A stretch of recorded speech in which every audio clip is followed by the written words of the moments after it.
Hello, welcome back to BrotherBalian's Blood Angels. This is your host Dan, and this is going to be the first of many series on how to paint blood angels. This is going to be my way and how I do it. First, what I do is I cut the items off the sprues, and I remove all the flash lines, like I did on this one here.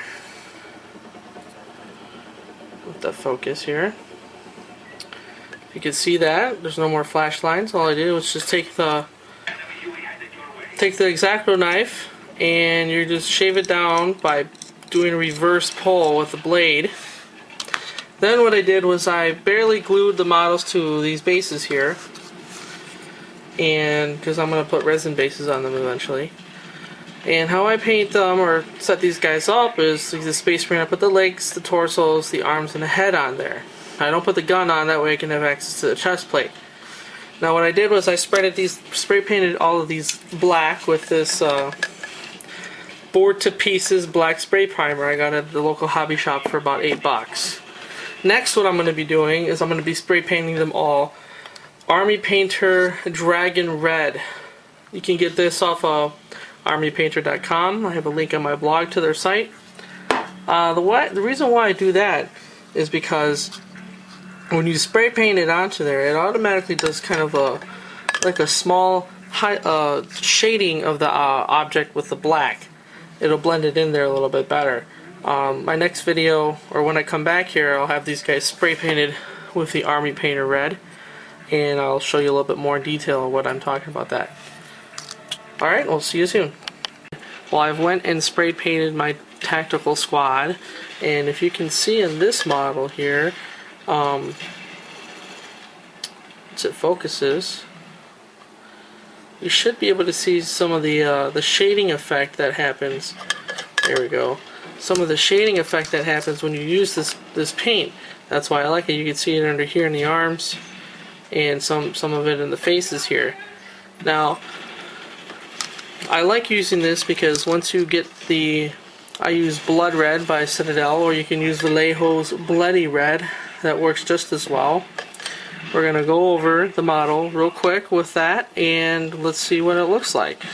So I'll get a little bit of paint on my brush here. I use Citadel's standard brush. I also use the Kolinsky's 10-0 by Reaper. I just happen to really like this one. So I get a little bit of paint on my brush here, and starting on a large surface,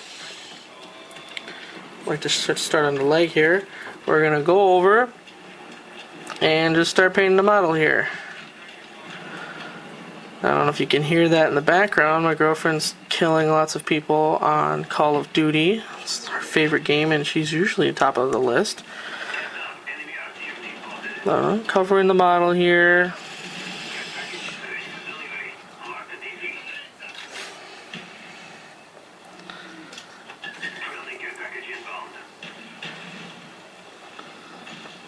Just go over it kind of quick. The paint's getting kind of thick here. I'm leaving it out a little too long.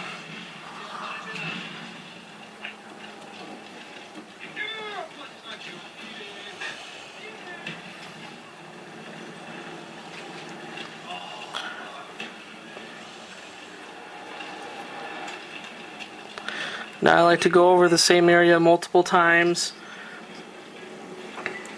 to kind of smooth it out, gets rid of some of the brush strokes as well. Yeah, I'll mix up my paint with just a little bit of water. It's getting kind of thick. Come back over here, do the other leg.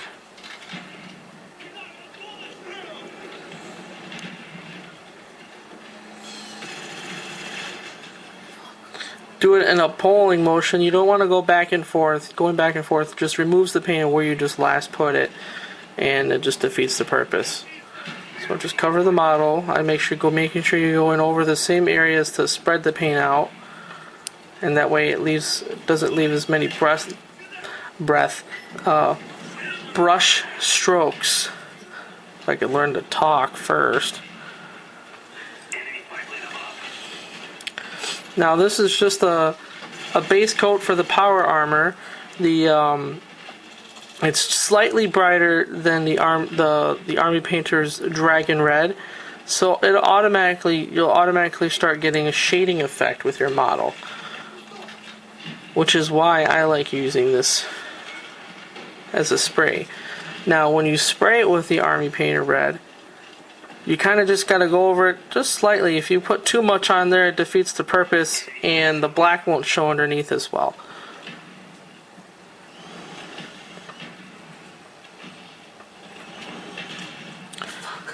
It's alright if you don't get everything and it doesn't look perfect, because we're going to be going over this with a wash next to smooth it out and to bring in some more of the underneath here in between the legs for the vents and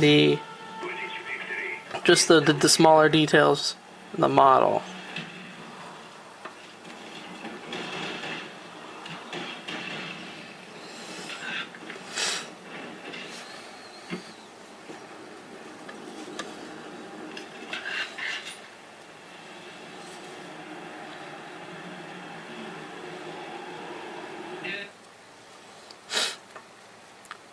I usually leave the backpack and the shoulder pads off, as well as the weapon.